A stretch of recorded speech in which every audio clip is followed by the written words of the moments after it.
Bonjour, bienvenue dans cette première édition de l'Université populaire du voyage.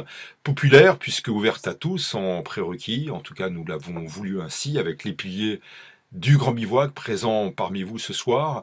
Et une démarche finalement inédite en France et en Europe et ailleurs dans le monde. Et on va vous emmener à travers le monde pour essayer de mieux le comprendre, de mieux l'analyser avec une perspective d'échange entre vous, le public, et nous, les intervenants. Ce soir, parmi nous, Reza, donc le grand photojournaliste, le découvreur de maintes régions dans le monde et surtout un grand témoin de la planète et de ses drames, mais aussi de ses joies, de ses bonheurs, de ses espérances. Voilà, j'aurais voulu moi-même être parmi vous ce soir, mais je prends l'avion dans quelques heures pour la Chine. Donc voilà, je vous fais un bel au revoir, surtout du cœur. Et en tout cas, vous êtes en bonne compagnie ce soir. Et j'espère qu'il y aura bien sûr d'autres belles éditions avec d'autres témoins du monde, d'autres découvreurs aussi. Et on attend vos réactions avec impatience. À bientôt et bonne route surtout.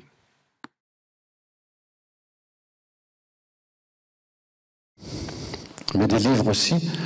Là, couverture de certains de mes livres aussi. Publier dans les journaux, dans les magazines, c'est une chose, mais aussi à travers les livres, répandre cet langage universel qui est l'image dans le monde. Évidemment, faire des films documentaires aussi, même si je suis moins connu, mais j'ai travaillé sur une dizaine de films documentaires, une grande partie pour et avec le National Geographic, mais aussi avec d'autres boîtes de production. Donc ici, certains de mes films documentaires.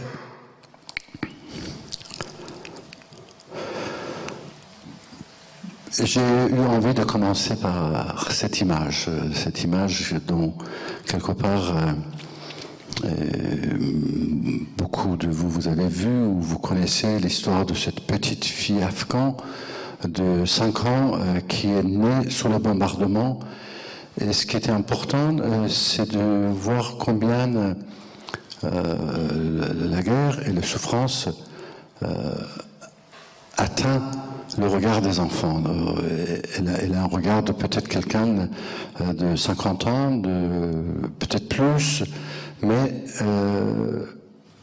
c'est un enfant. Et c'est à partir du moment où, dans beaucoup de moments de guerre et conflit, j'ai compris que les vraies victimes de guerre, c'était des enfants, où je me suis concentré beaucoup plus, travailler, d'une part photographier, montrer leur détresse, et d'autre part d'essayer de voir comment je pourrais avoir des actions pour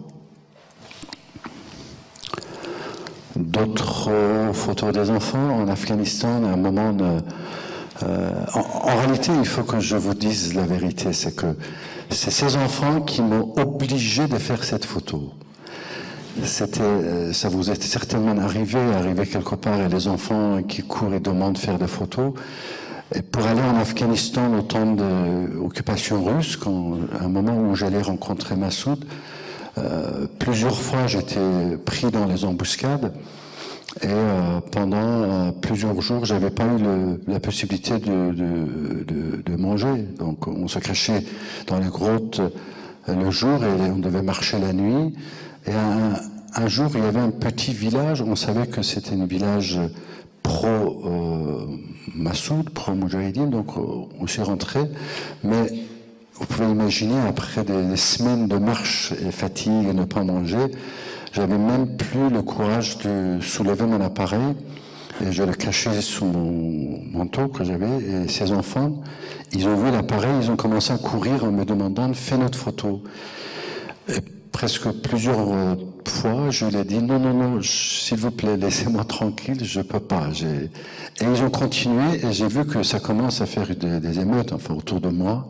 Donc j'ai dit ok, j'ai fait une photo, mais vous m'emmenez à un endroit où une maison où je peux manger. Donc c'est grâce à eux que j'ai eu cette photo. Ils m'ont tellement poussé de la faire. Une autre rencontre, un moment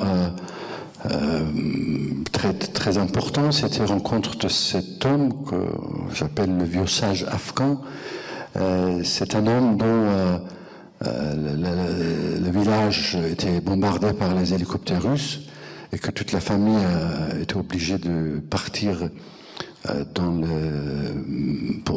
au Pakistan pour se réfugier.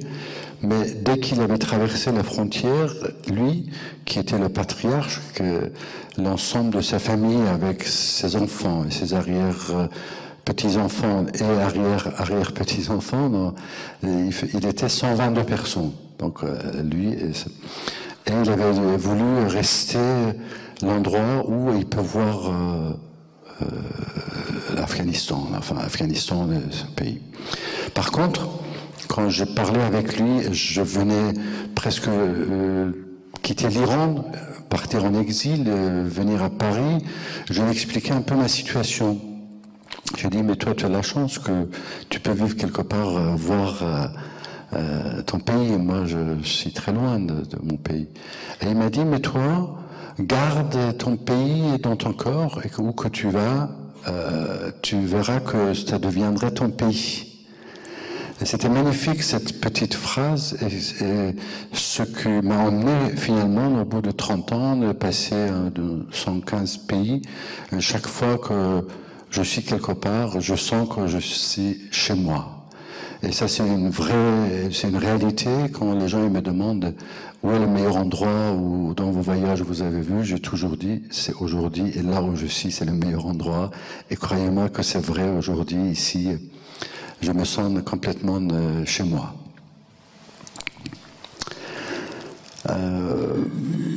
Travailler aussi bien dans la guerre, ça vous amène aussi à rencontrer des gens, beaucoup de réfugiés. Les réfugiés, pour comprendre un peu le concept de ce que ça veut dire être réfugié. J'aimerais que vous réfléchissiez à suivant. On finit ou pas ce soir, on a discuté, et on va partir, et d'un seul coup, on entend le bruit des avions ou les chars qui traversent la rue principale ici, et quand on vous dit, vous savez, si vous partez, ils vont vous tuer. Vous dites, mais je dois rentrer chez moi, j'ai mon lit, j'ai mes enfants, ou j'ai une partie de ma famille. Comment il dit, c'est à vous de choisir. Et d'un seul coup, quelques heures après, ou quelques jours après, vous vous trouvez sans rien, juste avec tout ce que vous avez sur vous. Je dirais Genève, c'est le meilleur endroit, quelque part. Mais imaginez de vous trouver quelque part où vous n'avez plus rien, vous n'avez pas la possibilité de retourner, vous deviez partir, vous deviez trouver de quoi manger, de vous loger. C'est un peu ça, quand vous entendez le mot réfugié de guerre, pensez à ça. Qu'est-ce que ça veut dire? Ça fait partie de ces gens-là qui ont dû partir d'un seul coup, d'un seul moment en Afghanistan. C'était d'autres, regardez ça, c'est des gens dont leur village était bombardé par les hélicoptères russes et qu'il aurait dû partir, prendre ce qu'ils pourraient avec eux. Il y en a même certains qui ont même pris leur petit, voyez, la marmite ou d'autres, mais en tout cas, vous arrivez là, vous descendez et d'un seul coup, vous avez cette rivière. Et vous savez que les soldats, ils sont derrière, donc il faut courir, il faut traverser, il faut passer. Le seul moyen de passer, c'est cette petite, quelques-unes de cette petite raft qui est les peaux des vaches gonflées. Et au moment où vous êtes là, vous voyez les hélicoptères qui arrivent et qui tirent sur le bateau. C'est ça aussi. Réfléchissons qu'est-ce que c'est une guerre et qu'est-ce que c'est les résultats de guerre aux réfugiés. C'est une autre histoire, un autre moment au temps de Taliban où je partais aussi pour reportage. Mon appareil et avec moi un écrivain avec qui j'ai travaillé, un écrivain américain qui s'appelle Sebastian Junger. qui a fait un livre qui s'appelait La Tempête, et aussi un film. Peut-être que vous avez entendu parler de son travail. Là, c'est un autre passage de rivière sur la vallée de Panchir. Ici, on est à ce que peut-être vous avez entendu parler, la vallée de Panchir. C'est là où il y avait Massoud. Et c'est une vallée qui fait 125 km de long. J'ai passé des mois et des mois avec eux dans cette vallée. Et ce qui faisait en réalité l'importance de cette image, pas seulement que ce soit une photo de paysage, mais c'est que quand l'armée de Russie voulait rentrer dans le vallée par là, la stratégie que Massoud avait, c'était de demander à tous les gens de village de partir dans la montagne, complètement vider la vallée. Ce qui faisait dire pour Russes que ils ont eu peur, ils ont tous parti. Sauf que Massoud, il plantait quelques dynamites en haut ici. Une fois que les dernières troupes, ils étaient rentrés dans la vallée, il faisait exploser ça, vous voyez déjà ce qui est tombé. Et là, ici, c'était fermé, et la colonne, il restait complètement merci ça suffisait une dizaine de gens en haut qui commençaient à tirer sur quelques milliers de soldats. Et ce qui est incroyable, est que Massoud, je me souviens toujours, il racontait ça avec une plaisanterie, en riant beaucoup, en disant, vous savez, Reza, ce plan de mettre le dynamite ici et exploser et prendre en piège les Russes, vous savez combien de fois je l'ai fait? 7 fois. Et chaque fois, il vient, il tombe dans le même piège et je continue, parce que finalement, c'est comme il changeait, je sais pas, ou des généraux ou des commandants, l'information n'y passait pas, il faisait la même erreur, et que finalement, aujourd'hui, 20 ans après la chute du mur de Berlin, j'expliquais que c'est l'échec de l'armée de Russie en Afghanistan qui a aussi fait trembler toute l'Union soviétique et qui a fait tomber le mur de Berlin. Il ne faut pas oublier le travail, les relations qu'il y a eu entre les deux, entre l'échec de l'armée de Russie et la chute du mur de Berlin et éclatement de l'Union soviétique complètement. Ça, c'est un portrait de Massoud, un portrait que j'ai fait les premiers jours quand on s'était rencontrés. C'était un moment où on était tombé dans une embuscade et bombardements massifs. Et Massoud m'a aidé de traverser une rivière et rentrer dans une petite grotte pour se protéger, se réfugier. Et on a passé plusieurs heures tous les deux en discutant. Comme mon travail photographique, c'est toujours très spontané. Donc c'était un moment où, en discussion, il disait que c'est sûr que nous, on va battre les Russes et ils vont partir. Et j'ai dit, mais après, qu'est-ce qui va passer? Et c'est avant la réponse que après, qu'est-ce qui va passer, que j'ai eu cette photo. Et aujourd'hui, on voit que quelque part, il voyait ce qui pourrait passer après, ce qui se passe maintenant. Donc, ça, ce sont quelques images aussi symboliques de cette guerre, la guerre des hommes de l'ombre. Vous connaissez certainement le livre de Kessel, Le Cavalier, et ça, c'est la photo de ce sport, le boscachi, on appelle ça. C'est un peu comme, pour ceux qui ne connaissent pas, c'est un peu imaginer un match de foot, mais que ça se joue à cheval, et qu'au lieu d'une balle, il y a le corps d'un grand agneau dont était égorgé la veille, ils mettent ça dans l'eau, ça devient très lourd, et c'est mis au milieu du terrain, et les cavaliers, il faut qu'ils viennent, ils l'enlèvent, comme le foot, ils emmènent dans le goal. Comme je disais, le travail sur les enfants, mais aussi leur système d'éducation, c'était très important pour moi. Donc, pendant toutes ces années de guerre et la suite, j'essayais aussi de commencer des cours de formation. Le premier cours de formation, c'était la photographie. Essayer de former le maximum des gens que je pourrais dans les camps de réfugiés en Afghanistan, en leur donnant des appareils, en disant nous, les journalistes, on n'aura pas le moyen d'aller partout en Afghanistan, donc faites les photos. Et après, c'était de voir comment on peut faire plus pour l'étude des enfants. Donc ça, c'est le premier cours de photo que j'ai commencé en 83, en mai 83. Et c'est là où ce qui dit que si nous devons transmettre une paix réelle en ce monde, et si nous devons mener une véritable guerre contre la guerre, alors commençons par les enfants. J'aimerais que vous voyez ce qu'il dit ici qui est important, que mener une véritable guerre contre la guerre. C'est-à-dire que, comme on dit, à la guerre comme à la guerre, donc si on veut vraiment aller vers une paix durable, il faut qu'aussi on rentre dans une telle guerre contre ceux qui font la guerre, contre ceux qui engendrent toutes ces guerres. Et c'était un jour dans une montagne au nord d'Afghanistan où la fin de la guerre, le village était complètement détruit, il y avait plusieurs années de sécheresse, il n'y avait pas un seul arbre dans le village, pas un seul qui était resté. Et tous les canaux d'irrigation étaient complètement détruits par la guerre.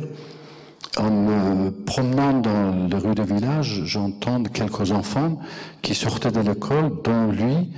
Et comme nous avons, beaucoup de nous avons déjà fait ça, de faire germer quelques petits grains à l'école pour apprendre, lui aussi ils avaient ça, il sortait avec ça de l'école pour emmener chez lui. Donc je voulais photographier. Déjà, je vois la façon où il le tient, il me regarde, c'était presque troublant de cette force qu'il avait dans son regard et dans ses mains. Et je parle avec lui, je lui demande « Mais qu'est-ce que tu vas en faire de cette plante ?» Et son regard et sa réponse, c'est quelque chose qui reste encore avec moi et que, comme je dis souvent, mes vrais maîtres, c'est des gens que je rencontre au hasard de mes voyages.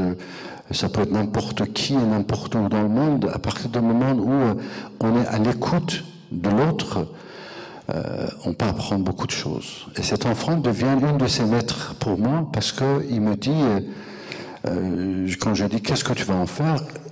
Imaginez, comme j'ai dit, dans un village où tout est détruit, il me dit « Mais je vais en faire un arbre. » Et c'était merveilleux, cet rêve de cet enfant de vouloir faire de cette petite plante un arbre.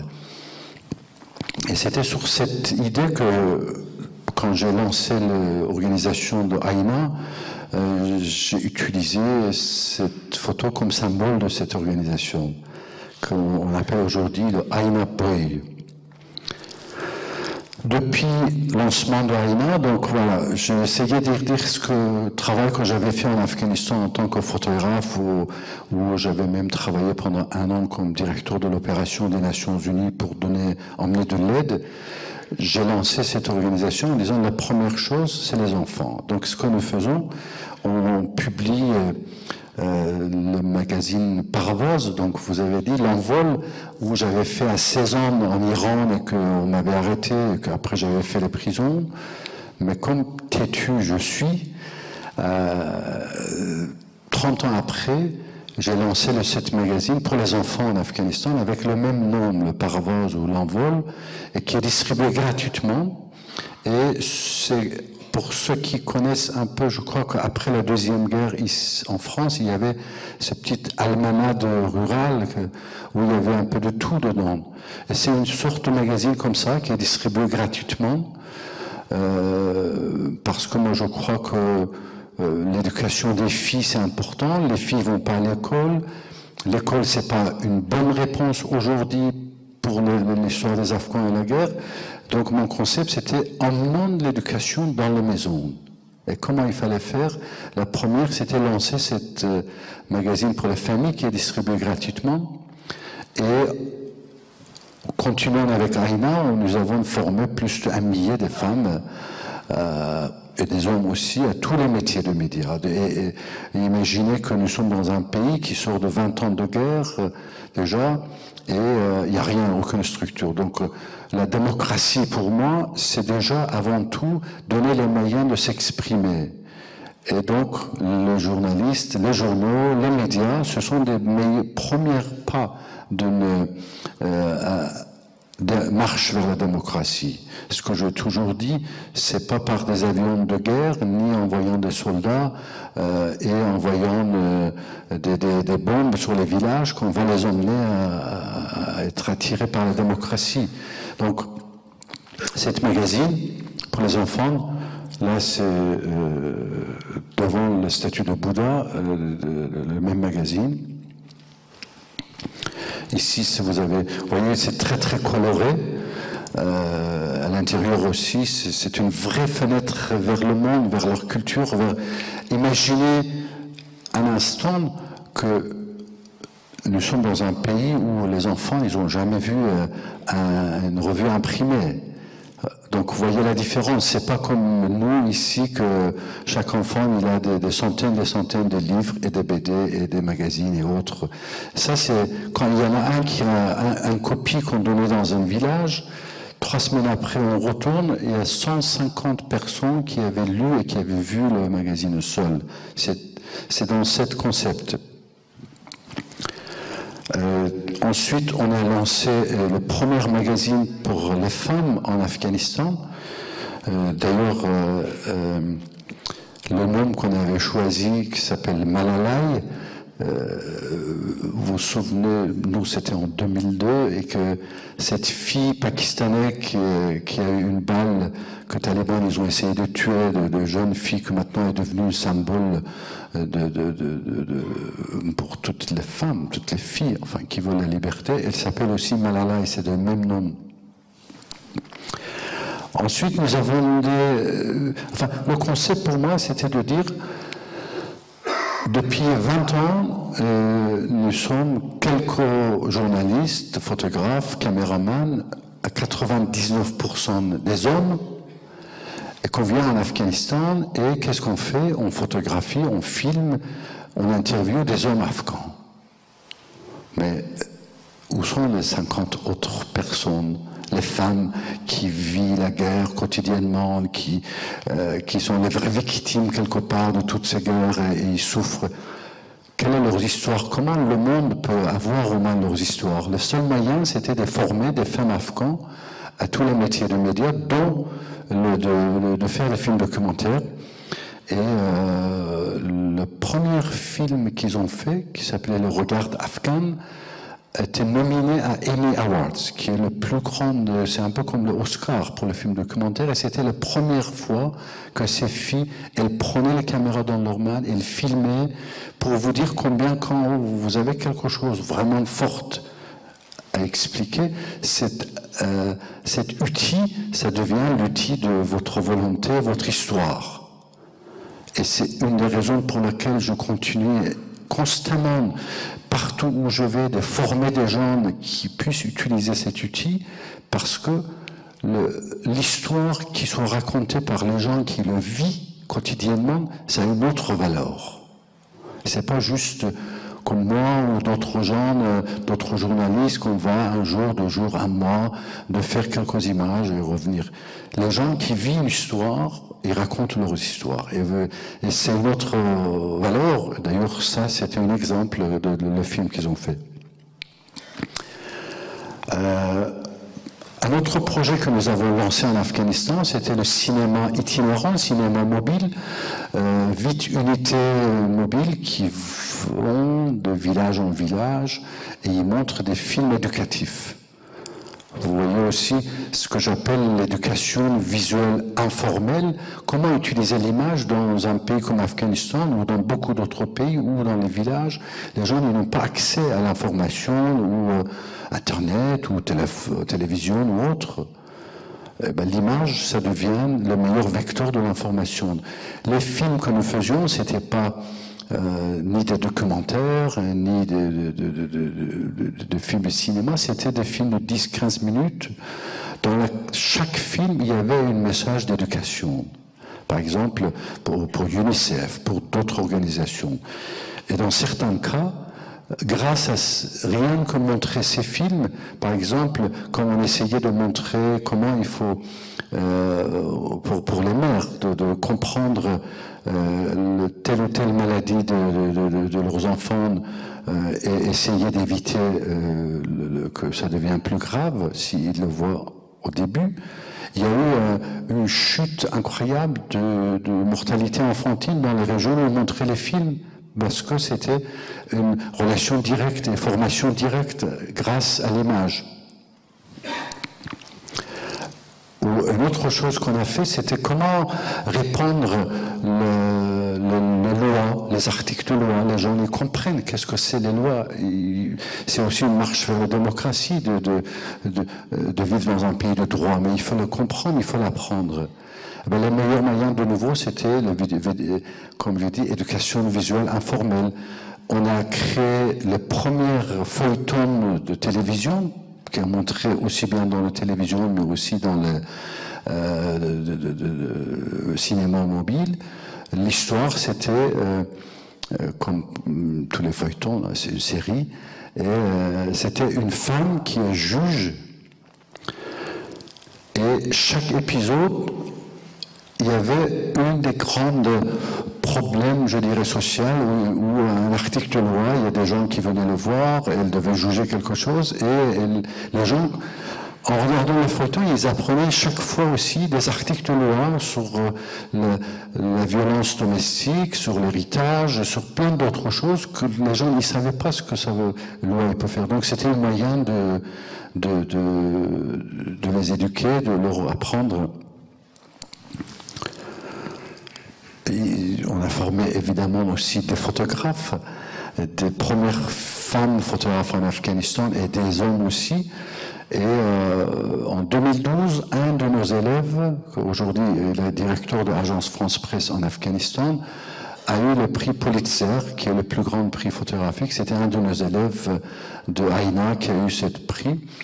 Et parmi les milliers de gens que nous avons formés, presque tous qui voulaient continuer, ils ont travaillent maintenant dans les différents domaines de médias, de communication, dans les bureaux des Nations Unies ou les ONG. En plus de ce que je disais, les photographies, les films, les livres, l'exposition dans les lieux publics, c'est aussi un des projets que je mène depuis plusieurs années. D'ailleurs, Guy disait que à l'âge de 16 ans, j'avais commencé à coller les photos sur les grilles de l'université de l'Iran. C'était contre l'injustice, contre la pauvreté qui existait en Iran. Ces petits tirages que je faisais clandestinement chez moi et que le soir je collais et je courais. C'était les premières utilisations de l'espace public et montrer l'image, avec l'image, ce qui se passe en réalité. Et je continue depuis sur les grilles de Luxembourg, sur les berges de la Seine, la Villette ou d'autres pays du monde, utiliser cet espace public pour exposer. Ensuite, toutes ces histoires qu'on continue en Afghanistan, récemment j'ai fait aussi un reportage sur ce qui se passe sur la frontière afghano-pakistanais. C'est l'endroit le plus dangereux du monde. J'ai passé 3 mois, une grande partie clandestine, cachée, mais aussi passé un moment avec les forces spéciales américaines. Et ce que je vais montrer, et ça c'est important aussi pour tous les gens qui voyagent, c'est le respect de l'autre. Le respect de la culture de l'autre, c'est quelque chose, à mon avis, ça doit être le premier acte d'un voyageur. S'il n'y a pas ce respect envers l'autre, envers la culture de l'autre, connaissance, ce n'est plus un voyage, comme on dit, c'est un escapade au bord de plage. Après, bon, la plage, ça peut se trouver à à Bangkok, enfin, ou à Thaïlande ou ailleurs, ça n'a pas d'importance pour les gens. Mais ce qui est le voyage dont nous parlons, le voyage dont nous essayons par cette université, par d'autres moyens d'expliquer, la première, c'est le respect de l'autre. Vous voyez ce qui se passe ici?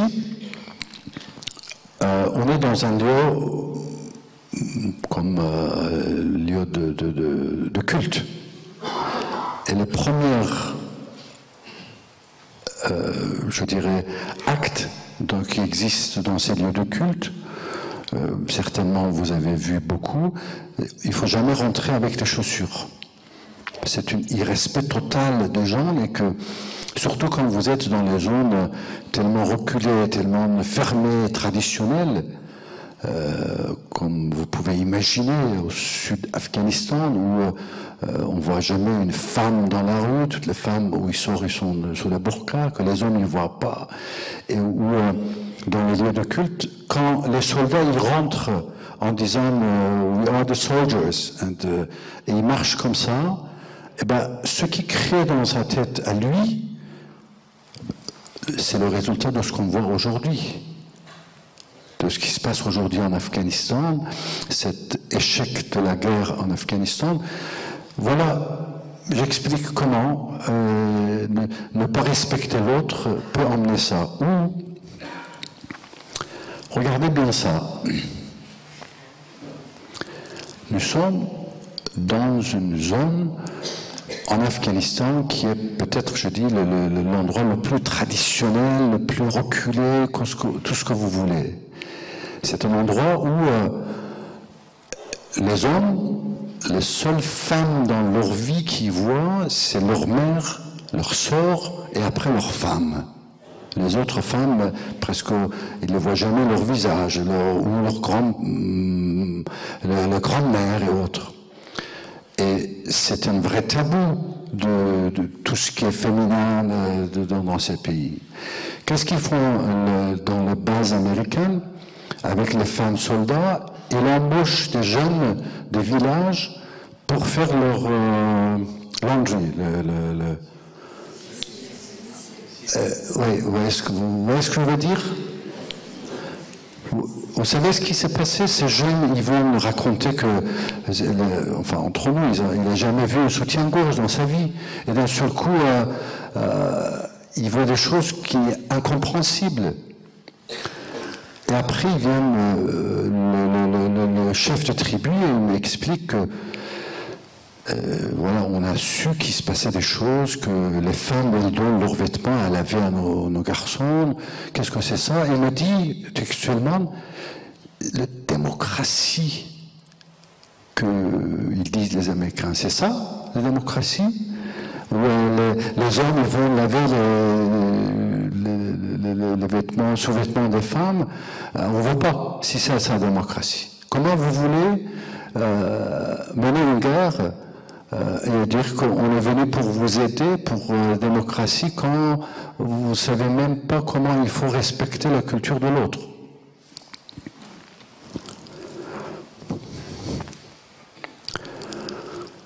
Et ça, c'est important aussi, de voir que... Regardez ces pieds. Nous sommes dans un pays où, depuis 2001, et il faut compter, 2001, 2013, ça fait 13 ou 12 ans. 12 par 12 mois, ça fait 144 mois. Vous savez combien par mois toutes les forces de coalition, y compris la France, l'Amérique et toutes les forces de l'armée, ils dépensent pour la guerre? C'est 7 milliards d'euros par mois. 7 milliards d'euros par mois dépensés pour la guerre, qui donne un résultat qui est l'échec, et que si ces 7 milliards de dollars par mois, vous divisez sur les 30 millions afghans, ça fait 350 presque euros par mois par tête. On aurait pu faire le paradis sur la terre et pas laisser les gens comme ça. Chaque avion, chaque bombe, chaque balle qui est tirée, c'est des millions et des millions. Le prix d'un seul soldat, ça coûte 1 million d'euros par an, 1 million pour un soldat. Et voilà comment on a voulu emmener c'est de toutes ces histoires que j'essaie d'expliquer, que quand on parle de voyage, de l'engagement, c'est aussi expliquer au monde. Alors, on quitte Afghanistan. Je voudrais juste vous montrer. J'ai passé beaucoup de temps dans le siège de Sarajevo aussi. Et ça, c'était l'hôtel des journalistes de Sarajevo. Donc, vous pouvez imaginer le reste comment était. Le Sarajevo était encerclé complètement pendant plusieurs années. Les gens étaient affamés, étaient tués constamment. Les francs-tireurs encerclés et personne ne pourrait bouger. Et un jour, dans le Sarajevo, en passant, je vois cette petite fille, quelques jours avant Noël, qui est étonnant de voir cette petite fille au milieu de la guerre où les francs-tireurs ils sont partout, et que surtout avec son vêtement rouge qu'on le voit très bien de loin. Et quand je vais le voir et je fais cette photo et je demande à mon interprète, qu'est-ce qu'elle fait là? Sa réponse, comme les réponses de cet enfant, plus que ça me touche, ça devient un des moments, je dirais, le plus dur et difficile dans toutes les guerres que j'ai vues, même si j'ai vu des milliers de cadavres et des morts et des blessés et autres. Mais qu'est-ce que fait la guerre? Elle me dit, je vends mes poupées. On est quelques jours avant Noël. Je dis, mais pourquoi tu vends tes poupées?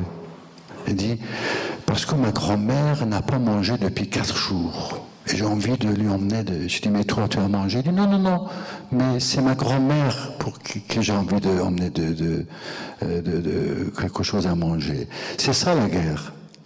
Pour vous, les filles, les femmes, que vous connaissez l'importance de ces poupées à 8 ans, 9 ans, de dire que je vais les vendre. Ça, si on comprend ça, on sait pourquoi la guerre, c'est inhumain.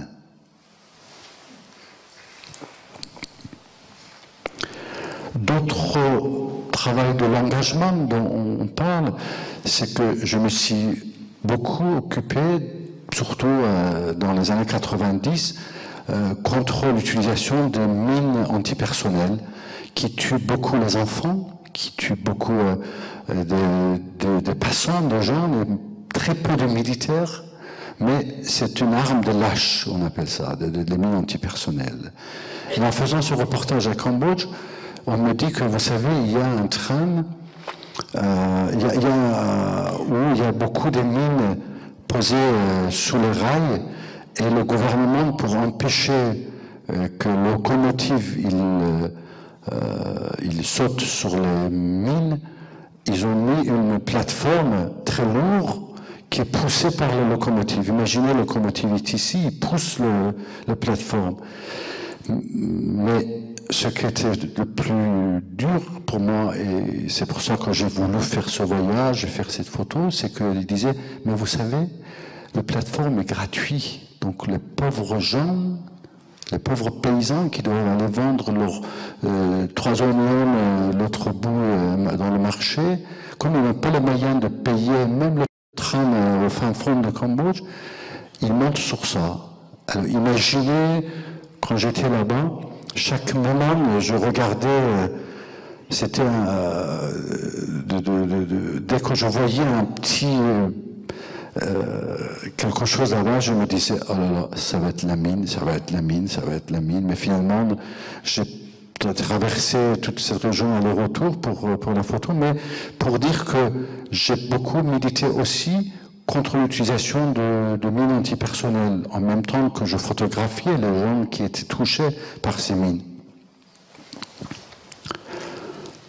Un petit clin d'œil aussi pour la façon où je travaille, pour dire combien c'est important ce lien avec la population, c'est que, vous voyez, dans chacun de ces vêtements, c'est le vêtement que je portais dans différents pays, différents voyages. La façon de complètement être parmi les gens, parmi le peuple, de les entendre, de les écouter et de pouvoir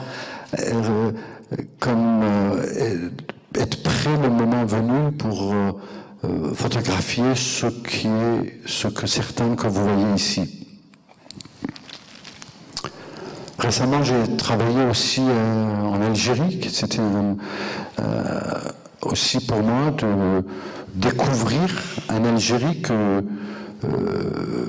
étonnant parce que c'était un livre photographique avec l'écrivain Yasmina Khadra qu'on a fait il y a 2 ans. L'image que moi, photographe, moi-même, j'avais de l'Algérie, par tous les livres et tout ce que je voyais partout, c'était un grand désert, c'était des dunes. Et finalement, je me suis rendu compte, et c'est là où je crois que c'est important aussi de voir, c'est que des fois, nous, les photographes, ils sont attirés par quelque chose qui est très spectaculaire. Donc, évidemment, le désert, c'est beau, ça fait rêver tout le monde. Et donc, à 99% des photographes qui vont faire quelque chose sur l'Algérie, ils atterrissent dans le sud, ils font leurs livres sur le dune, sur le sud, sur le Hogar. Et nous, ici, on regarde les livres d'Algérie et on voit que, ah, c'est comme ça. Or, moi, j'arrive et je découvre complètement d'autres choses. Le côte algérien, c'est comme la Corse, c'est comme, vous voyez, la beauté de Corse, enfin, ces montagnes, ces falaises, ces forêts, ou certains endroits dans le sud de France. Et ça, c'était la découverte d'Algérie. Et ensuite, je descends petit à petit pour arriver à Gardaïa. Et à un moment, j'arrive, c'est pleine lune. Des fois, c'est le cadeau, on ne sait pas d'où vient, mais vous n'avez pas calculé, vous ne savez pas ce qui se passe, vous arrivez quelque part et la photo est là. La lune, comme s'il m'attendait sur le minaret de cette mosquée à Gardaïa. Ou à un autre moment, cette petite fille qui faisait comme si une petite danse. Et c'était aussi ces moments gracieux de ces moments où on ne sait pas comment ça arrive. Vous êtes là, vous voyez un bâtiment, enfin, de pèlerinage, le tombeau d'un marabout, et d'un seul coup, la petite fille sort et commence comme si elle faisait une danse. C'est aussi une autre forme de cadeau qu'on reçoit des fois. Ça, c'est un portrait aussi. Je fais, comme vous avez vu, pas mal, je travaille pas mal sur les portraits. Ça, c'est un portrait d'une Algérienne. Un autre portrait, un jour je faisais un reportage sur le delta du Nil et je devais, pas une voiture, j'aurais besoin d'un petit bateau comme un taxi, comme une voiture. Et on m'a présenté lui qui avait un petit bateau de voyageurs. Et j'ai fait un deal pour 4 jours que j'étais là, qu'il soit pas mon chauffeur, comme on dit, celui qui est le bateau, le capitaine, le petit bateau. Là. J'ai fait un portrait de lui, parce que comme on travaillait ensemble et tout, je n'ai pas fait très attention. J'ai fait un seul portrait, et qui est devenu assez fameux. Je sais que beaucoup de femmes adorent ça. N'est-ce pas ? Au fond, pour vous dire la vérité, je n'ai pas vu une seule femme qui n'est pas tombée amoureuse de lui. D'ailleurs, c'était la photo de couverture de... J'ai fait un livre sur le Sinbad le marin, et quand on cherchait une photo pour la couverture, c'est tout de suite, c'était lui, le Sinbad le marin. Dans le même reportage, rencontré un homme seul qui est en train de construire un bateau, comme au temps de Pharaon, on le faisait. Évidemment, tous ces voyages, sans travailler sur ce qui s'est passé en Afrique, pour moi, c'était pas concevable. Ce qui se passait ou ça passe en Afrique, c'est quelque part très important. Avoir un œil, avoir la possibilité de montrer au monde. Donc, j'ai passé beaucoup de temps à Rwanda et Burundi, avant, pendant et après cette grande génocide. Il y a eu plus de 800 000 morts. Et là, c'était arrivé d'un groupe de réfugiés dans un camp de MSF qui fuyait le massacre. Et Ils avaient perdu presque une grande partie de leur famille. Mais ce qui était incroyable, c'était cette force avec laquelle elle était en train de reconstruire ce camp de réfugiés pour eux, pour vivre dedans. Et on voit très bien leur force. Et chacun de ces hommes que vous voyez, il était ou resté tout seul, ou il ne savait plus de nouvelles de sa famille, mais tout de suite arrivés, ils ont commencé à se mettre au travail et préparer leur camp. Ça, c'est aussi un des rescapés de ces massacres. En faisant ce reportage, là où je reviens de nouveau, utilisation de l'image, ou l'engagement quelque part, j'ai des amis dans les camps de réfugiés, à UNICEF, qui disent on a un vrai problème, il y a plus de 20 000 enfants que nous avons réunis dans plusieurs camps de réfugiés, mais on ne sait pas où sont les parents. Est-ce que les parents sont morts? Est-ce que les parents sont peut-être dans un autre camp? Ou peut-être les parents ils sont dans le même camp? Parce qu'il y avait 2 millions de réfugiés quand même. Vous voyez ce que je veux dire? À Albertville, on est à 20 000 habitants. Imaginez dans un endroit peut-être 5-6 fois plus grand que de la vallée d'Albertville, où vous avez 2 millions de personnes qui sont tous entassées dans les petites tentes. Et parmi eux, il y a 20 000 enfants qu'on ne sait pas où ils sont. Donc, c'est de nouveau pour moi la question, avec les gens de l'UNICEF et Croix-Rouge, c'était et la photographie, est-ce que peut aider? De là, le projet que c'était l'initiative de l'UNICEF et Croix-Rouge, c'était pas mon idée, c'est quelque chose qu'ils connaissaient bien. J'ai aidé du lancement de photographier tous ces enfants. Donc, j'ai juste formé quelques réfugiés pour faire les portraits. Il y a eu 12 000 enfants. Vous voyez tout ça, ce sont le portrait de tous ces enfants, perdus, enfin. Avec un seul numéro. On ne mettait pas le nom parce qu'on avait peur de représailles, juste un numéro qui était rentré dans l'ordinateur de UNICEF et Croix-Rouge, et on invitait les parents de venir et voir. C'était quelque chose, de nouveau, une idée simple, mais c'est là où l'image et la photographie jouaient un rôle important. Pourquoi important? Parce que rien que cette petite expo, on avait fait en 5 exemplaires dans 5 camps différents, mais c'était les mêmes, 12 000. Pendant 4 mois, il y a eu 3 500 enfants qui étaient réunis avec leur famille. C'est juste un autre exemple de comment on peut utiliser l'image et la photographie.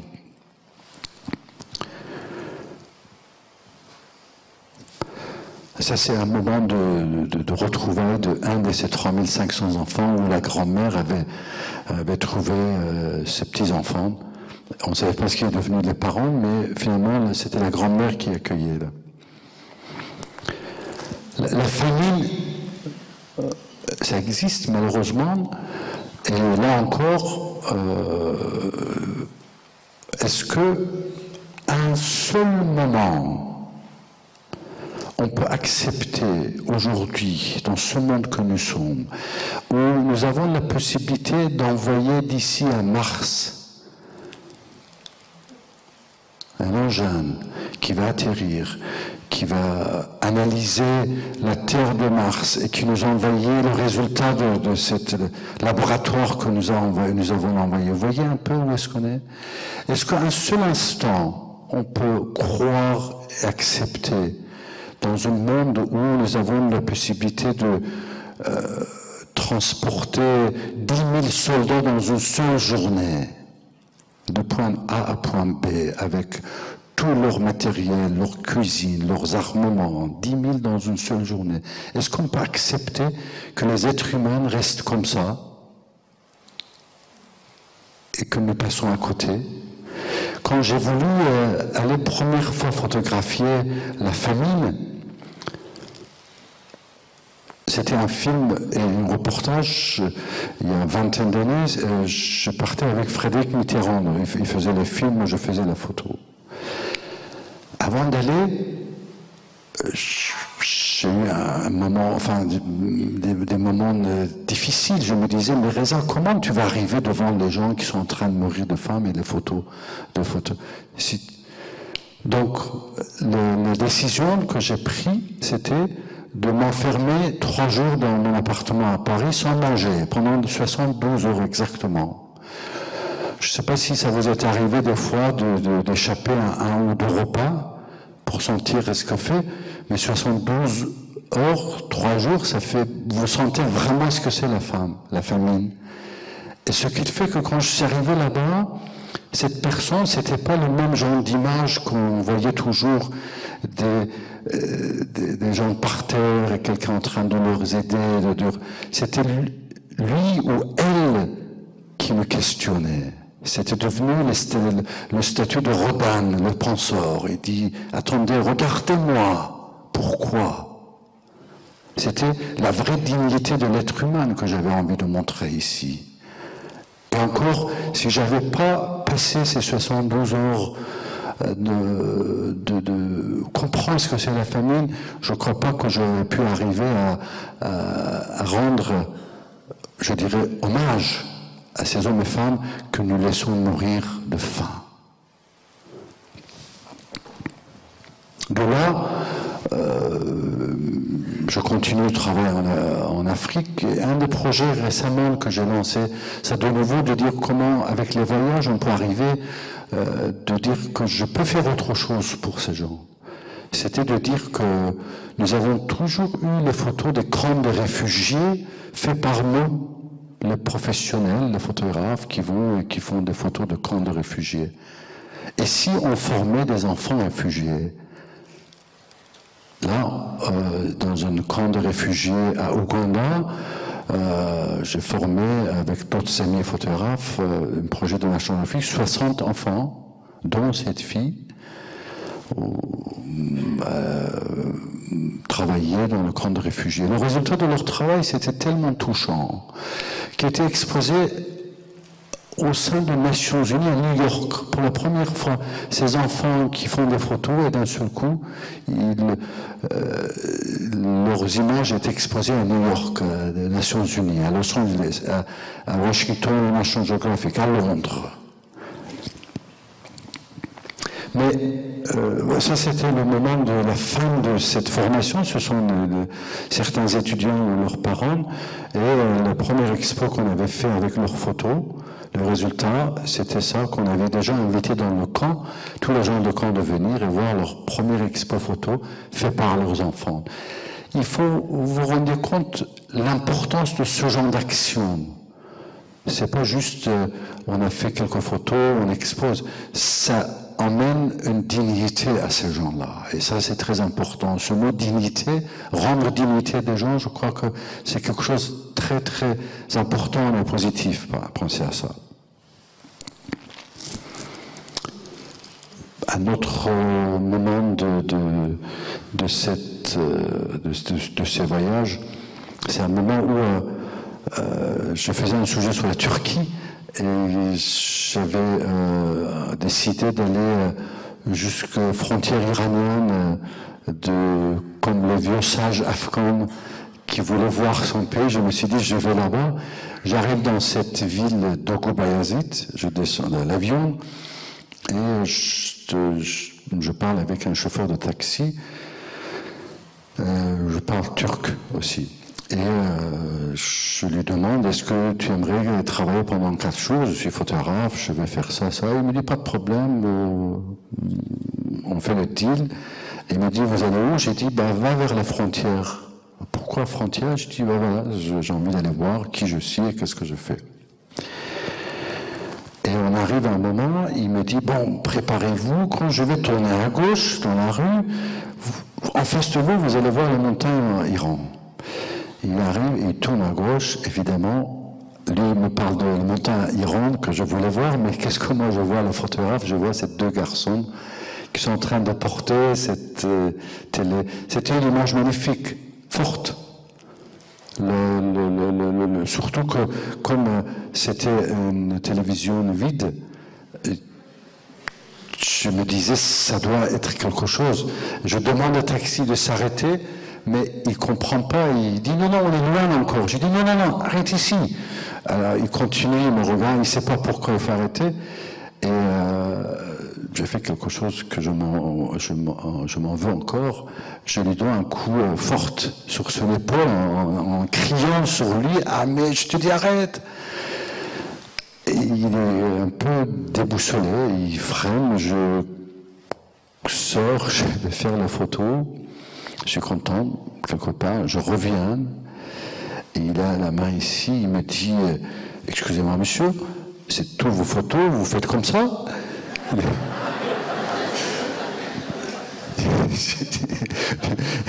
Je m'excuse, je me mets à 4 pas, comment dirais-je, en disant écoutez, vraiment, excusez-moi, voilà pourquoi je le fais.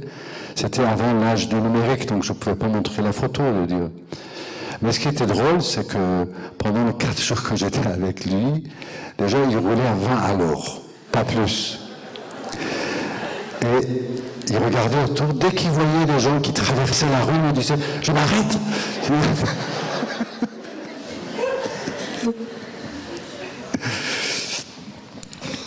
Un autre travail qu'aussi je me suis beaucoup concentré, et certainement pour vous quand vous avez des enfants ça doit parler, c'est cette militarisation des enfants. Dans beaucoup de pays, y compris le nôtre, il y a une volonté, je dis bien une volonté non inscrite des gouvernements d'éduquer de chair et canon de nos enfants. Comment on le fait? Là, on voit bien sur une rivière qui est gelée, ils mettent des autotamponneuses comme ça, en forme de char. Et quand vous achetez un billet, enfin, on vous donne 10 petits bouts comme ça, que vous mettez dedans, hop, et après vous tirez le ressort et vous tirez l'un sur l'autre. Ça, c'est une forme de militarisation. Et on sait quel pays il est. Ça, c'est une autre forme aussi de militarisation. À partir de bas âge, c'était la fête de la fin d'une école normale. C'est normal de faire ça? Donc, je rentre dans une forme de réflexion sur cette militarisation des enfants. Pourquoi les gouvernements y veulent? Oui, ils ont besoin des soldats, ils ont besoin des chairs et canons, ils ont besoin d'envoyer nos enfants à se faire tuer. Et d'un seul coup, je me dis, mais oui, les jeux vidéo, nos enfants, ils ne sont pas habillés comme ça, mais ils passent leur temps à jouer de vidéo, le video games. Il appuie sur un bouton, il tue. Et les mêmes que je voyais, les mêmes soldats, quand je vous disais que j'avais fait sur le front, que j'ai passé 15 jours avec eux, ces jeunes soldats de 18, 19 ans, le soir, quand ils rentraient dans leur base, qu'est-ce qu'ils faisaient? Ils se mettaient devant leur video game et ils continuaient à tuer en appuyant sur le bouton. C'est ça aussi, c'est ce genre de réflexion qui est importante par rapport à ce que nous vivons, ce que le monde, comment on est manipulé des fois sans savoir. Ça, c'était une cours de formation que j'ai lancée aussi dans le même concept après, avec les enfants réfugiés irakiens en Jourdain, 60 enfants réfugiés, formés, et continuer à exposer maintenant dans tous les camps et dans toutes les villes le concept de réfugiés vu par les enfants. Où à un moment j'avais formé des femmes bergers dans l'Atlas marocain pour devenir photographes de village aussi. C'est une autre forme de leur donner un pouvoir. Il y en a certains qui ont fait leur métier maintenant.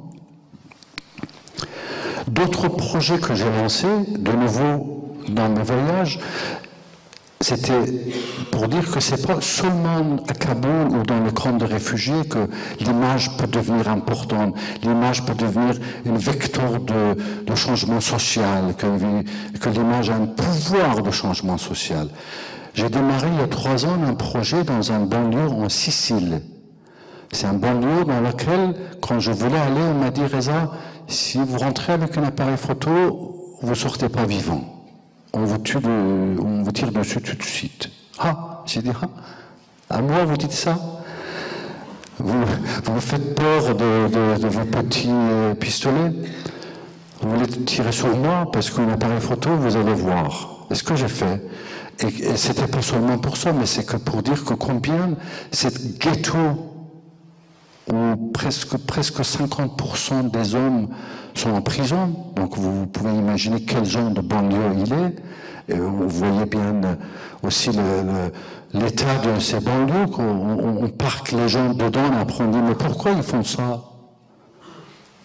Ah, regardez où est-ce qu'on le met pour vivre. Et ensuite, on a peur de ce qu'on ne connaît pas.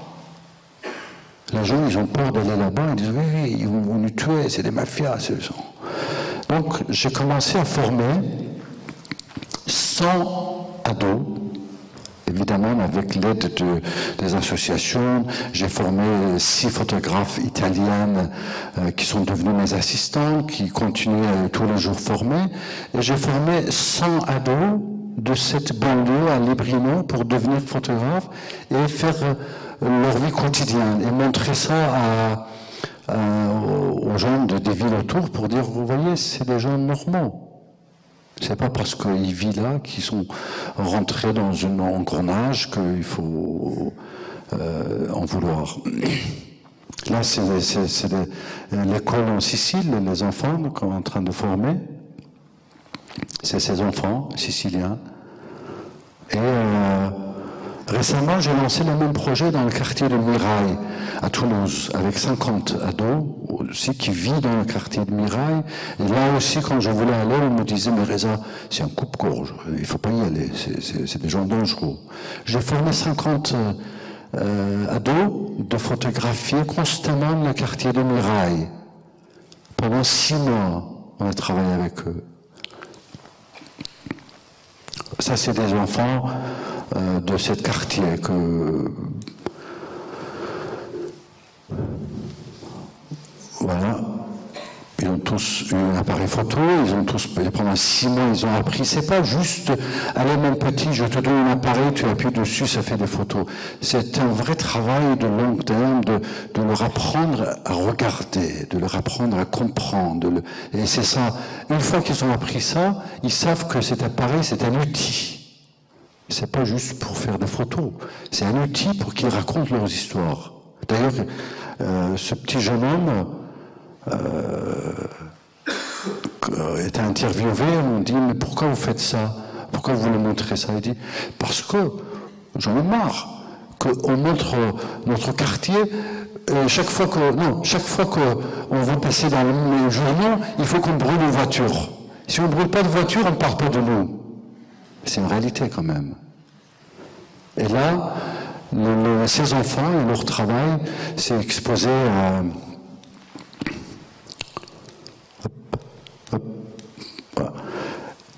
on a fait des grandes expositions à Toulouse, dans les lieux de passage, où les Toulousains ils vont voir, et les Toulousains qui n'allaient pas dans ces quartiers, finalement, on leur montre à travers le regard de ces enfants, qu'est-ce que c'est ces quartiers. Alors ça, vous ne pouvez même pas imaginer ce que c'est.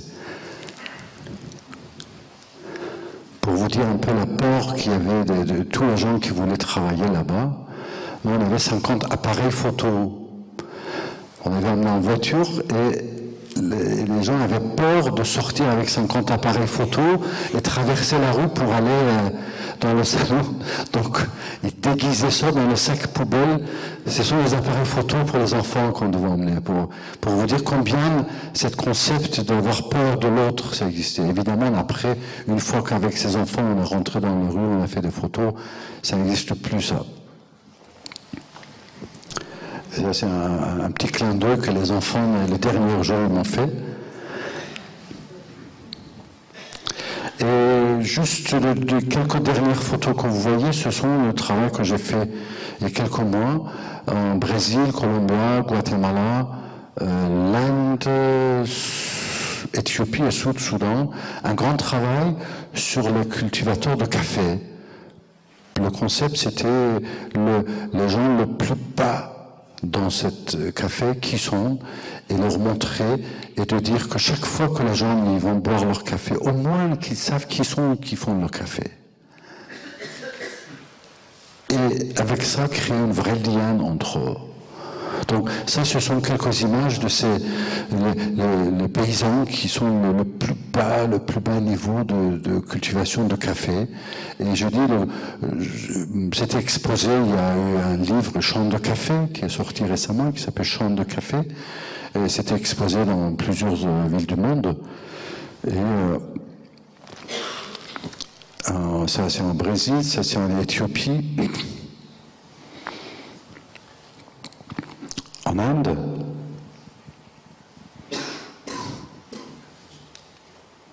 en Colombie. Par exemple, ça, c'était, j'ai entendu qu'en Colombie, il y a une grande partie des femmes qui sont veuves et que, parce qu'il y a la drogue, parce qu'il y a la guerre, et qu'elles ont créé des associations et ils travaillent sur le café. Et grâce à ce travail, ils arrivent à avoir quelque chose, à mener leur vie, leurs enfants. Et elle faisait partie de ces femmes. C'est à Guatemala, en Inde. Donc, juste ces dernières images de café, c'était aussi pour dire que utiliser la photographie aussi d'une autre façon, de dire que les gens ils boivent du café. Des millions des ouvriers, des paysans qui font le café, ils sont inconnus. Et si j'arrivais avec ces images de faire le lien entre ceux qui boivent le café et ceux qui le produisent, quelque part, c'est créer un lien entre les communautés, entre les cultures. Donc, c'est un peu l'ensemble de ce que je fais avec l'image, avec la photographie. D'ouvrir une fenêtre, de créer un lien. Oh, ça, c'est ce qu'il faut voir. Et on revient sur le mot l'envol, le parvase. C'est une photo que j'ai faite sur la falaise des Trotailles il y a 2 ans. Et comme on avait commencé à parler de l'envol, j'avais envie de finir aussi avec cette photo de l'envol. Je vous remercie beaucoup de votre temps. J'espère que je n'ai pas pris beaucoup votre temps et merci beaucoup.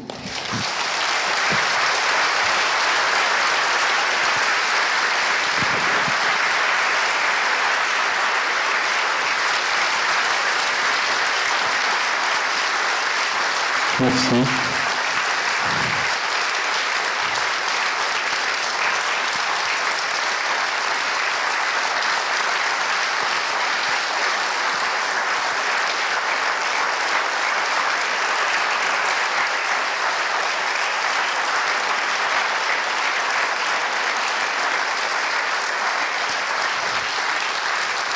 Merci. Reza, je vous invite peut-être à écouter maintenant, tiens. Merci beaucoup. On va encadrer trois invités. Vous savez, en vous écoutant, Reza, je me disais que ce qui me frappait, c'est qu'on regarde tous la télévision le soir. Et parfois, il y a des émissions intéressantes, et puis parfois, il y a beaucoup de bavardage. Beaucoup de cris dans tous les sens, on s'entend plus. On discute politique, mais aussi parfois de choses totalement insignifiantes. Et plus c'est insignifiant, plus on crie. Et puis on part se coucher, puis on est énervé, on ne sait pas pourquoi. Et en vous écoutant, on retrouve l'esprit de la veillée, une forme de sérénité. Voilà, je voulais vous remercier pour ça. On va rester une petite demi-heure encore ensemble, si vous en êtes d'accord. Et nous allons accueillir ceux qui, après nous, en même temps que nous d'ailleurs, continuent ce voyage, cette forme de voyage. On va accueillir Agnès, Julien et Camille, qui vont tout de suite nous rejoindre.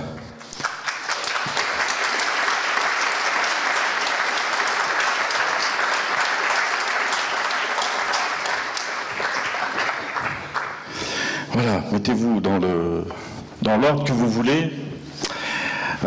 Avec vous et avec Reza, bien sûr, on va On va aussi partir sur ce voyage, cet engagement du voyage, peut-être d'ailleurs dans des manières différentes. Alors, pour ceux qui ne vous connaîtraient pas, j'ai à mes côtés Agnès, qui a été cette année la lauréate des premiers pas de l'aventure au Grand Bivouac, et qui est partie sur les premiers pas qui est partie non pas sur les premiers pas, mais sur les traces d'Alexandre le Grand. Elle nous dira pourquoi, mais surtout dans quel état d'esprit. Il y a un tout petit peu de Larsen peut-être. Voilà. Merci. À ses côtés, Julien. Alors Julien, il a une particularité, c'est que c'est l'un des 14 premiers résidents de la première Villa Marco Polo, qui est là maintenant sur Albertville pour aider les jeunes voyageurs qui veulent raconter le monde. Et lui a un projet qu'il appelle le voyage et l'école. Je pense que ça vous est également sensible, Reza. Et puis Camille, elle a fait des études d'ethnologie et de sociologie. Elle est aujourd'hui réalisatrice indépendante. Elle travaille en ce moment sur un film sur une jeune femme des montagnes Talysh en Azerbaïdjan. Alors, plutôt que... Ça m'est venu ce matin en vous écoutant Reza à la conférence de presse. En fait, je vais me transformer en Reza et je vais vous poser quelques questions à vous. Alors, je ne sais pas si je vais bien me transformer, mais... et je vais commencer par Agnès. Agnès, d'abord, le micro, et puis deux mots et un peu plus quand même, avant que je pose ma question, sur ce que vous avez voulu faire et qui vous a valu finalement les premiers pas de l'aventure. Eh bien, je suis partie donc au Liban et en Turquie sur les pas d'Alexandre. Bon, je suis passionnée d'histoire à la base et ça m'intéressait de voir, au-delà de ce que j'avais appris, au-delà donc de la figure d'Alexandre et de toute l'histoire antique qui m'intéressait, de déconstruire un peu pour voir ce qui restait de l'histoire et surtout le futur, le présent qui se jouait sur cette route ancienne. Ouais, entre l'Orient et l'Occident. Entre l'Orient et l'Occident, donc justement, et particulièrement donc sur les pas des réfugiés donc, que j'ai croisés, puisque j'essayais donc d'avoir une démarche le plus proche possible d'eux, donc de vivre avec eux au quotidien. Ouais. On va reparler de ça justement, mais vous avez 25 ans ? 22, voilà. 22, s'excuse-t-elle. Mais pourquoi Alexandre le Grand ? Parce que, alors, Reza me disait ce matin, Alexandre le Grand... Alors, je lui expliquais que vous aimiez Alexandre le Grand, parce qu'à la fois c'était un conquérant, certes, mais il donnait l'impression, en tout cas, de s'intéresser aussi à l'autre. Peut-être parfois en trucidant, je le dis en passant. Et Reza me disait, oui, parce que dans certains pays, Alexandre le Grand, c'est Alexandre le Maudit. Expliquez-nous cette passion pour ce personnage. C'est vrai que effectivement, ça a été un conquérant, donc avec tout ce qu'entraîne la guerre et toutes les horreurs de la guerre.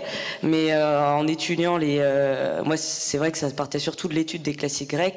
Et j'ai trouvé que c'était, dans le parcours d'Alexandre, c'était un peu le seul moment dans l'Antiquité où on trouvait une espèce de forme d'intérêt et d'assimilation des peuples qu'il rencontrait, même si il y a beaucoup d'aspects négatifs à cette conquête, puisque au fur et à mesure de son avancée, il essayait d'apprendre la langue, de s'intégrer, de s'entourer de personnes qui habitaient là et de laisser des traces tout en laissant un certain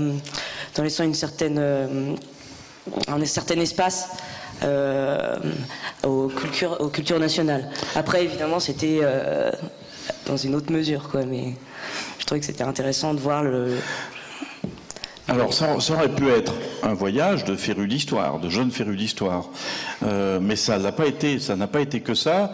Et justement, là, j'ai ma question, si vous le permettez, à la Reza, parce qu'au fond, ce matin, devant les journalistes, vous avez dit une chose, et que vous avez d'ailleurs rappelé en d'autres termes tout à l'heure. On vous demandait ce matin, Reza, au fond, comment vous arrivez à créer l'intimité avec les gens que vous photographiez. On va le voir tout à l'heure d'ailleurs avec Camille sur un autre plan. Mais vous disiez, quand je vais à la rencontre de l'autre, s'il n'a pas mangé, je ne mange pas.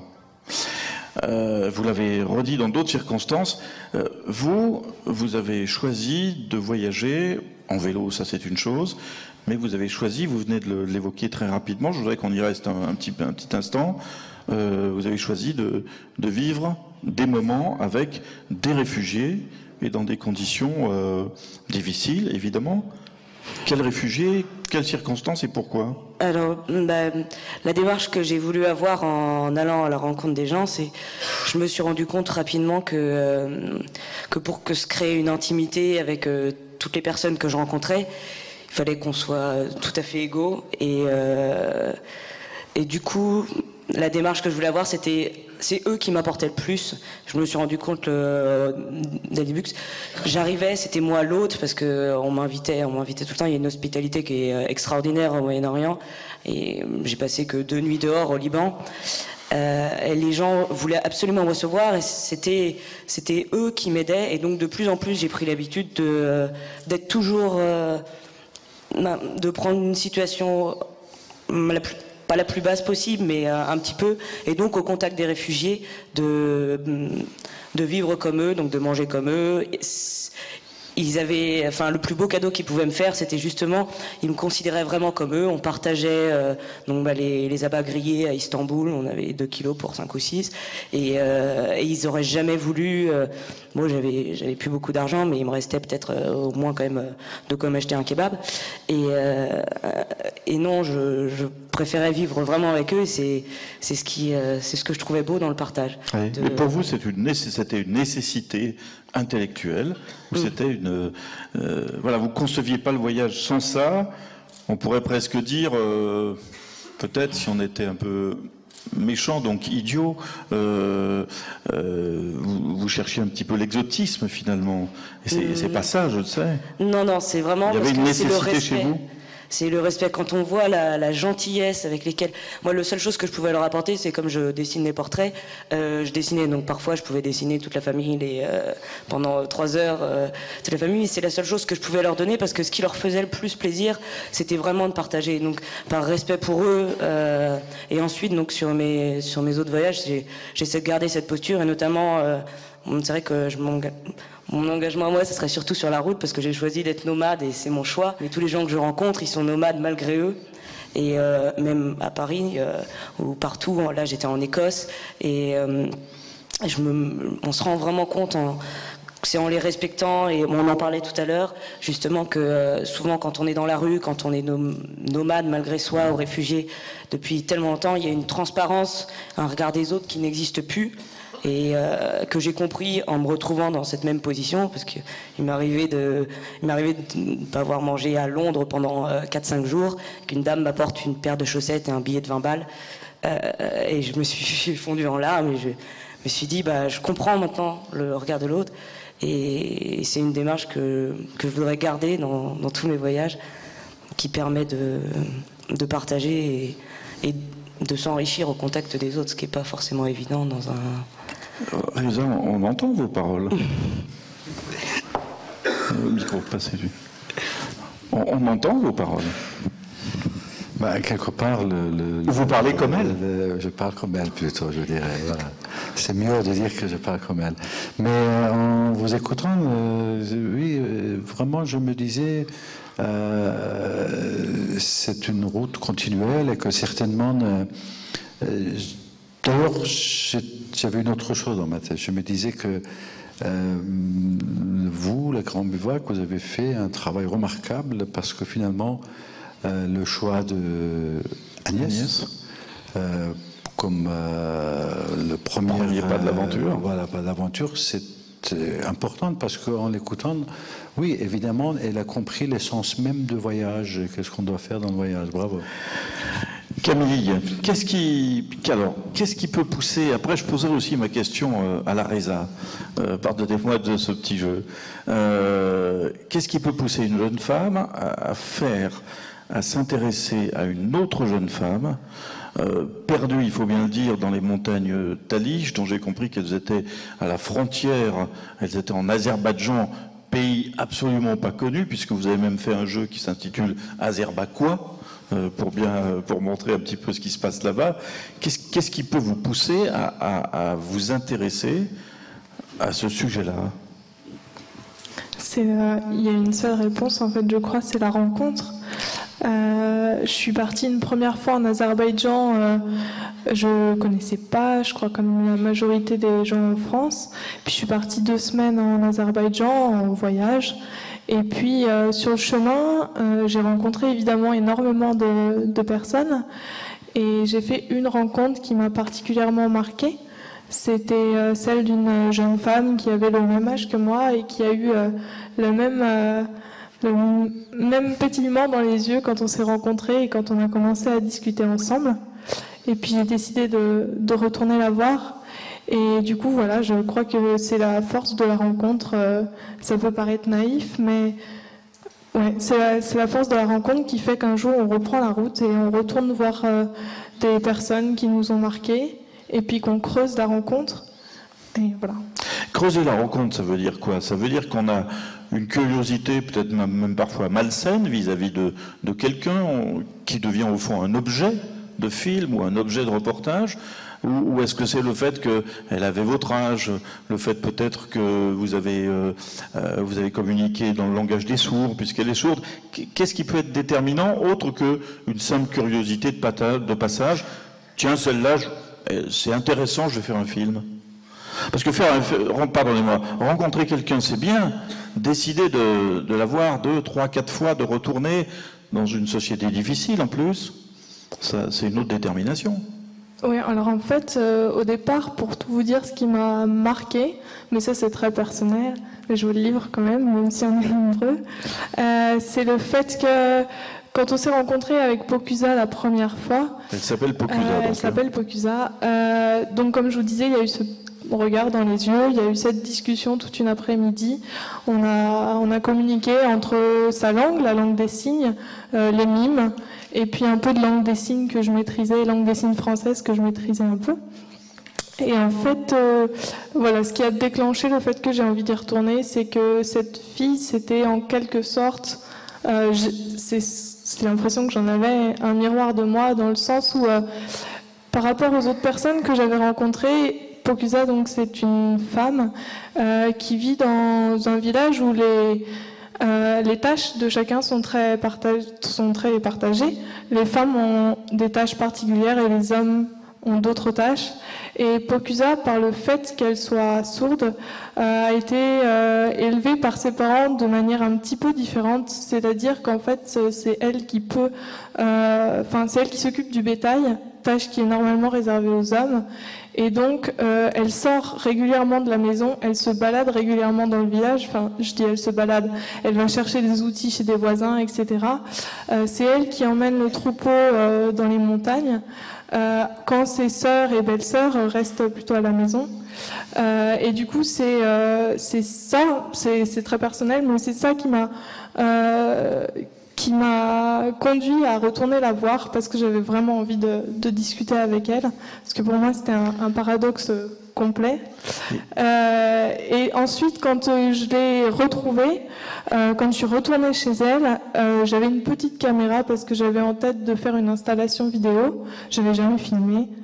Et quand je suis arrivée chez elle et qu'elle a accepté que je reste chez elle, je leur ai demandé si c'était possible de filmer.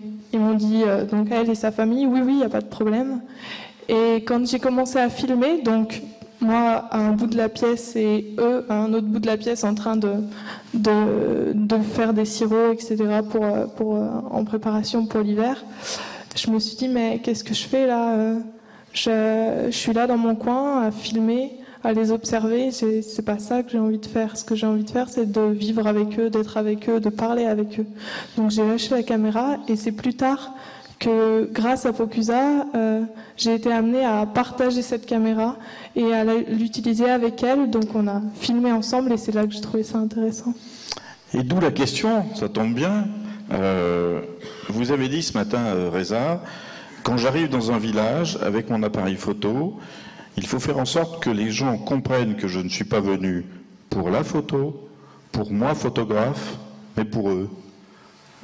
Ça a une résonance sur ce que vient de dire Camille, sur ce que Camille vient de dire?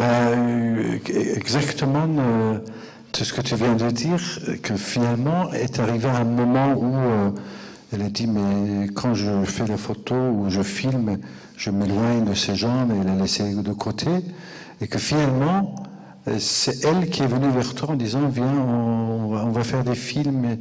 Et cette relation, j'expliquais qu'il faut avoir entre la personne et la caméra et nous-mêmes. Et Camille, aujourd'hui, ce film, vous dites qu'en partie, il est fait par elle, par Pocusa. Ah, il est fait avec elle. Avec elle. Avec elle, c'est-à-dire que toutes les images qu'on a tournées pour l'installation vidéo, on les a faites ensemble. On est partis toutes les deux et à ce moment-là, elle m'a dit ah, viens, on va filmer ça. Je lui ai passé la caméra, on a filmé toutes les deux. Donc c'est le résultat d'un travail collectif. Et le film, on l'a fait ensemble parce qu'en fait, j'avais la caméra avec moi, mais en fait, c'est que des instants de vie qu'on a partagés ensemble tout le temps avec les autres. Et c'est un film qu'on a complètement fait ensemble. Alors si Agnès s'apprête à partir 3 ans, on espère voir votre film, Camille, on l'espère en tout cas au Grand Bivouac. Julien, alors juste une chose encore, vous disiez, la caméra c'est un stylo, quoi. Donc d'où l'idée d'apprendre aux enfants, non pas sur le plan technique, c'est pas le problème, mais à intervenir, à interagir avec leur propre image, leur propre destin, leur propre environnement, pour se sentir acteur, quoi. C'est ça. Hein. Enfin, j'espère vous avoir bien compris. Julien, alors j'ai noté, vous avez dit dans le projet, hein, je crois que vous avez déposé pour la Villa Marco Polo, ou dans un article que vous avez écrit récemment peut-être, vous voulez que l'école ne soit pas... Alors, il y a beaucoup d'enseignants, je suis sûr, dans la salle, mais ne le prenez pas mal, ne soit pas une camisole à l'énergie du mouvement, à votre propre énergie, parce que, petit, vous l'avez peut-être senti, ça. En fait, j'ai quitté l'école, en fait. Camisole, c'est fort, hein. Ouais, mais... Parce que je pense que l'enfant, il a des qualités qu'en fait devrait avoir le voyageur, des qualités naturelles qui sont une curiosité saine, une envie d'apprendre les choses en les touchant, en allant les regarder, en les comprenant. Il a aussi cette énergie du mouvement, il a envie de bouger, tout ça, et il a l'émerveillement des choses, quoi. Il arrive à s'émerveiller facilement, à sourire facilement. Et en fait, c'est comme ça en tout cas que je l'ai ressenti et que je le vois, j'ai l'impression que parfois l'école, la société et l'école essayent de mettre les enfants dans des moules, dans des normes, de les faire rentrer dans des cases. Et du coup, j'aimerais en fait ramener la philosophie du voyage dans l'école, c'est-à-dire être ouvert aux autres, être ouvert à l'autre, être ouvert au monde, être ouvert à la vie. Et ouvrir un petit peu les fenêtres par lesquelles, quand on est en classe, on regarde, les ouvrir un petit peu sur le monde. Et voilà, essayer de ramener ça, parce que je pense que quand on voyage aussi, quand je suis parti, quand j'ai arrêté l'école pour voyager, on se retrouve en fait, on affronte et on se retrouve en fait face à la réalité du monde. Et on se rend compte qu'en fait, le monde des hommes, en tout cas, il est moche, il y a de la misère, il y a des inégalités, des injustices, et il se passe plein de choses partout. Et du coup, au bout d'un moment, après 8-9 ans de voyage comme ça, et d'expérience, on se demande ce qu'on peut en faire. Qu'est-ce qu'on peut faire? Est-ce qu'on peut apporter quelque chose? Est-ce qu'on peut ramener des réflexions?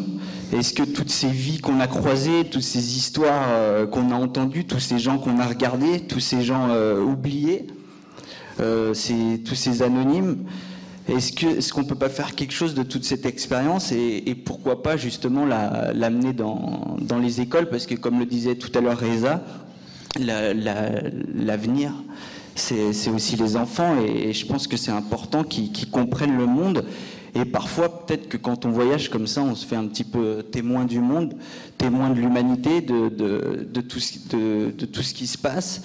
Et amener ce témoignage dans les écoles, pourquoi pas, quoi. Et vous dites, le voyage, c'est l'école de la vie, et après, de cette école de la vie, je la ramène dans l'école, la vraie, quoi. C'est... Ouais, je sais pas, mais en tout cas, essayer d'apporter ces morceaux de vie, ces morceaux de monde un petit peu à l'école, et surtout essayer ce que les élèves, parfois, ils ont besoin de choses un petit peu plus concrètes. Et des fois de pouvoir échanger comme ça, comme on le fait, ça apporte quelque chose d'autre, de pouvoir avoir par exemple des images ou des films, des choses comme ça, et surtout aussi de les amener à... Aujourd'hui on voit, surtout en France, mais un peu partout dans le monde, on parle de mondialisation, du monde qui s'ouvre, alors qu'en fait il se passe exactement le contraire, c'est-à-dire tout le monde se referme sur soi, tout le monde se referme en communauté, derrière des idéologies, derrière des religions, derrière tout ça, et en fin de compte c'est apprendre, entendre l'autre, et si on n'arrive pas à l'aimer, au moins le respecter. Et du coup, essayer, en amenant toutes ces parties du monde dans l'école, et ce que les élèves apprennent à s'ouvrir avec vraiment cette philosophie du voyage. Et du coup aussi les amener à voyager ensemble, les amener sur un voyage collectif, à travailler ensemble, parce que je pense qu'il y a quelque chose qui est vraiment important aujourd'hui, c'est de réussir à être plus collectif et à créer des œuvres collectives. Et donc j'aimerais que, à travers ce projet, à ce que plusieurs classes de plusieurs collèges puissent participer ensemble à un voyage collectif et donc à une réflexion commune et ensemble. Très rapidement, vous vous sentez proches les uns des autres, là, tous les trois réunis finalement par un peu le hasard. Qu'est-ce qui... C'est compliqué, enfin c'est peut-être... Tous les quatre. Tous les quatre. Et oui, j'oubliais le dernier jeune de la bande. Qu'est-ce qui... très rapidement, tous les trois, puis après on demandera à Reza pour conclure, qu'est-ce qui résonne en vous, chez chacun de vous, par rapport aux autres? Vous vous sentez en phase? Pas facile. Allez, Camille. On est obligé de dire oui, généralement, mais... Oui. Non, on se sent en phase. Moi, je dirais enfin, je sais pas vous. Moi, je sens qu'on est complémentaires. C'est-à-dire que... Ouais, au niveau du rapport qu'on a aux gens et la manière, je sais pas, la manière de voyager et de le partager surtout, ça me paraît complémentaire. Agnès, micro. Oui, bah je suis tout à fait d'accord. Je suis tout à fait d'accord. Non, mais je trouve que ce qui est beau, c'est qu'à travers nos démarches qui sont complémentaires et différentes, dans des pays différents, sur des continents différents même, on retrouve la même volonté d'aller vers l'autre et de pas juger l'autre, vraiment de vivre avec lui. Puisque comme toi, pour t'intégrer, t'as même à un moment laissé tomber ta caméra. C'est pas le mot intégration et nage, mais pour vivre avec cette personne que tu as rencontrée, de même avec les enfants, et puis moi avec les gens que je rencontre, aussi bien sur la route au Liban qu'à Paris, je trouve que on a la même démarche, apportée de façon différente. Ouais, de beau. Mais je pense qu'en fait, ce qui peut peut-être nous unir, c'est cette philosophie du voyage, que j'aime dire que le voyage, c'est ni une durée ni une distance, mais un état d'esprit, celui d'être ouvert, au moins d'avoir le cœur ouvert à l'autre, au monde et à la vie. Et en tout cas, quand je les entends tous les trois, je pense que ça correspond vraiment à ça, quoi. Reza, bien souvent, et on va conclure là-dessus, pour expliquer le Grand Bivouac, on dit une chose un petit peu curieuse. On dit, voilà, le Grand Bivouac, Festival des voyages et des découvertes partagées, sert à dire aux gens, à nous dire ensemble, connaissons mieux l'autre. Et puis on rajoute toujours, on n'est pas obligé de l'aimer, mais qu'au moins, on sache qui il est et pourquoi éventuellement on l'aime ou on l'aime pas. Est-ce que c'est une façon à la fois de rêver, mais d'être aussi pragmatique finalement et d'aller vers l'autre?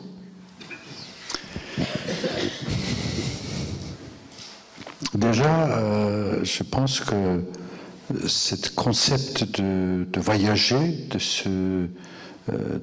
comment dirais-je, de se séparer de sa quotidienne, de sa vie quotidienne, en soi-même, c'est une démarche importante. Et en vous écoutant, en voyant ce que vous faites, je sens cette besoin qui existe en vous et que vous pousse chacun, nous pousse chacun aller dans les différentes directions pour aller où.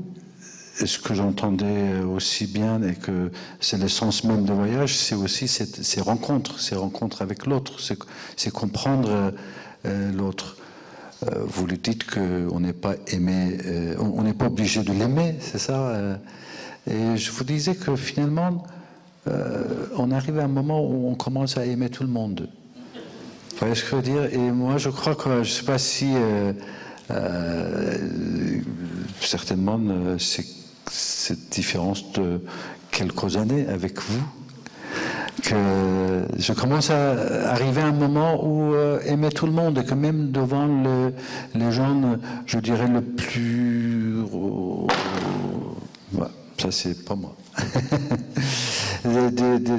Récemment, je vous disais, je vais commencer un travail dans 2014 avec une quinzaine de prisonniers dans la maison centrale d'Arles qui sont condamnés à vie.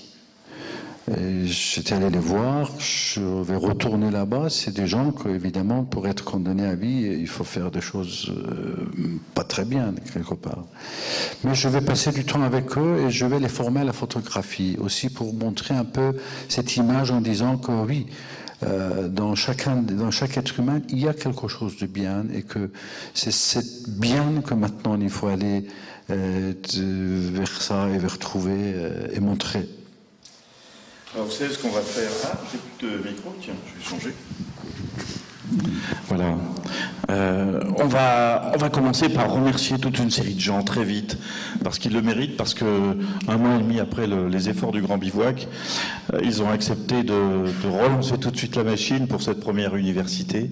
Alors je vais en oublier, mais je voudrais citer bien sûr Bruno, le directeur du festival, toute son équipe, Jean-Sébastien, Fabrice, Marie, Éric Rousseau qui a beaucoup travaillé avec l'éducation nationale pour votre rencontre avec les enfants, tous les administrateurs du Grand Bivouac, la ville d'Albertville bien sûr, qui nous soutient énormément et pas que financièrement, avec beaucoup d'énergie et d'espoir, Martial bien sûr, Franck qui nous accompagne toujours à la régie, Valentine et Samuel qui vous accompagnaient.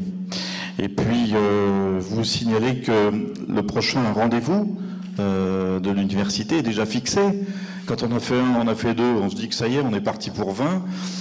Ce sera Jean-Joseph Boileau, économiste, spécialiste des économies émergentes, conseiller auprès des gouvernements et des grandes entreprises internationales.